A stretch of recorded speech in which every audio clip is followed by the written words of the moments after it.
Alright guys, I thought I'd share with you a little setup. There's quite a few setups on the radar for this week, coming out of last week's crazy kind of anticipation and dribbling markets. There's been a couple of opportunities that we're looking at this morning, and I thought I'd share with you one on the euro dollar. So we're going to take a look at a couple of charts here, and I'm going to explain what we're looking at and how you may be able to take this trade. If any of you guys are wondering who the guy is out there with a lawnmower, that's my gardener. I tried to teach him how to trade, but he just couldn't get it. So let's get stuck in. So the screen we're looking at is TradingView. For those of you interested in this platform, and I'm using TradingView for this example because I just gave this example to some of my live room members where we took the trade in the live room. So first things first, what I'll mention about the euro dollar is it really does respect what we call structure consolidation zones. And what I mean by that is it goes into periods of consolidation where it really respects certain support and resistance levels for a period of time before continuing with a trend. So unlike most consolidation on other markets where you've got kind of sporadic violations of highs and lows and it's kind of a range, with the euro dollar, you get some really nice structure consolidation where the same resistance and support levels are tested time and time again. And that's what we've been doing a couple of times over the last, over this year with the euro dollar. So the first one was this zone here, which was really throughout the summer, start of the lockdown period in the UK to the end of or kind of the start of September, mid-September. And then we've got another zone right here, which is our most recent zone, where you can see, that we've got a really nice support level here, and we've got that same level of resistance being tested again at the moment.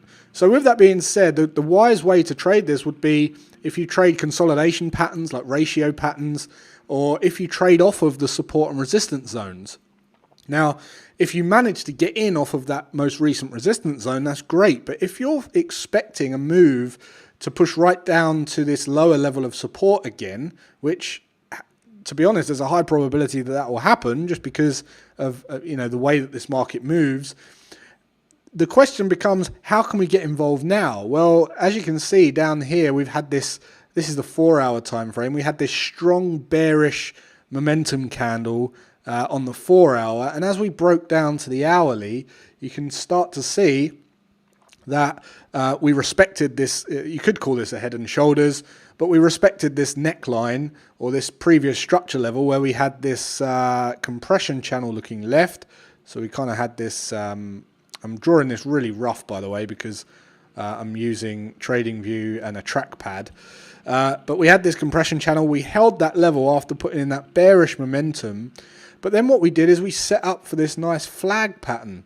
Okay, so there's a flag pattern here setting up this morning.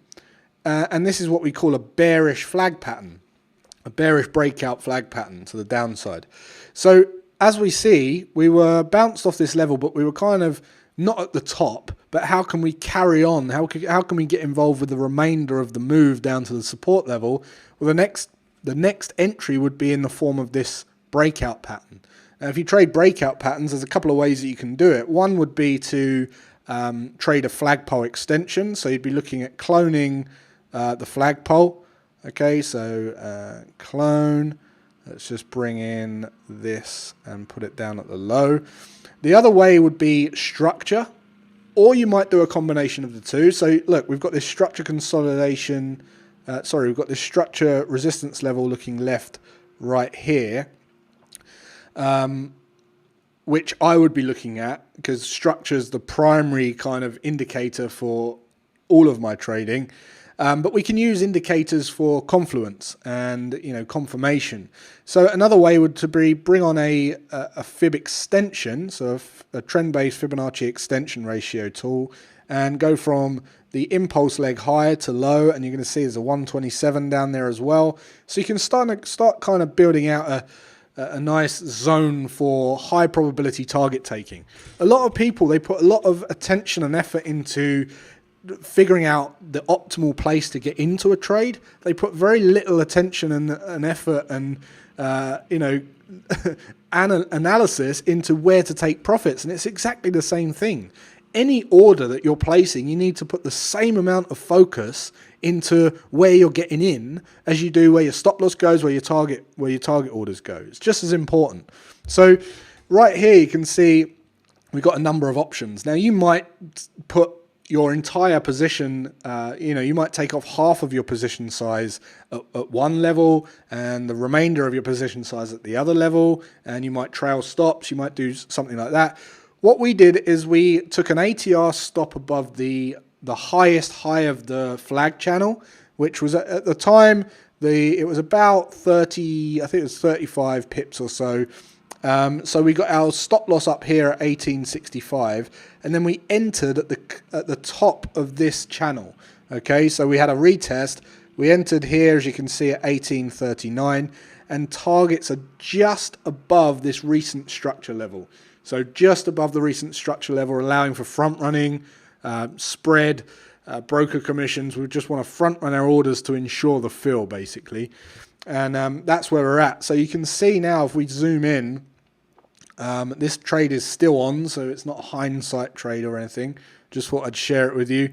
But we've broken out of that channel. Okay, so we've got the breakout of the channel, and hopefully we'll see the price action push down and take our order out.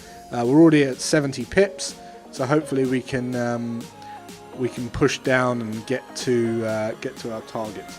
So thought I'd share that with you guys. If you've got any questions about this, let me know, and I'll see you in the next one.